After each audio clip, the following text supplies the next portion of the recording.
Hello everyone. তো আজকে বেরিয়েছিলাম একটু বান্ধবীদের সাথে দেখা করতে, কিন্তু দেখা করতে বেরিয়ে যে আমাকে এরকম বিপদে পড়তে হবে আমি কখনো ভাবতে পারিনি।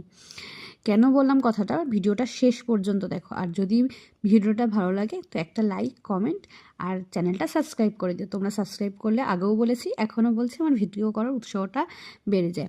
তো আজকে বেরিয়েই আমাদের এখানে এত জ্যাম ছিল, মানে কখনো এরকম জ্যামে আটকায়নি। প্রায় আধ ঘন্টার ওপরে আমি এইভাবেই একটা জায়গায় বসেছিলাম টোটোর মধ্যে।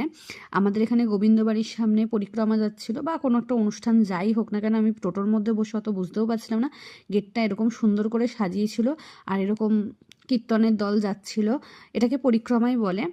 যদি ভুল কিছু বলে থাকি তো তোমরা কমেন্ট করে জানিও। তো অনেকক্ষণ, মানে 7 সমুদ্র 13 নদী পার করে অবশেষে গিয়ে পৌঁছলাম বান্ধবীদের কাছে। ওরা আগে থেকেই ওখানে বসে অপেক্ষা করছিল। তারপর ওদের সাথে দেখা হলো। দেখা করার পর যা হয় বন্ধুবান্ধবদের সাথে দেখা করলে, আড্ডা, ইয়ার্কি, খাওয়া দাওয়া, হই হুল্লোড় সব কিছু করে বাড়ি ফিরেছি। আর বাড়ি ফেরার সময় বিশ্বাস করো কোনো ভিডিও ক্লিপ নেওয়া হয়নি, কারণ আমরা গল্প করতে এতই ব্যস্ত হয়ে গেছিলাম যে আমাদের মনেই ছিল না যে আমরা কোনো ভিডিও বা ফটো তুলি। কিছু ফটো তুলেছি যেগুলো তোমাদের সাথে পরে পোস্টের মাধ্যমে শেয়ার করব।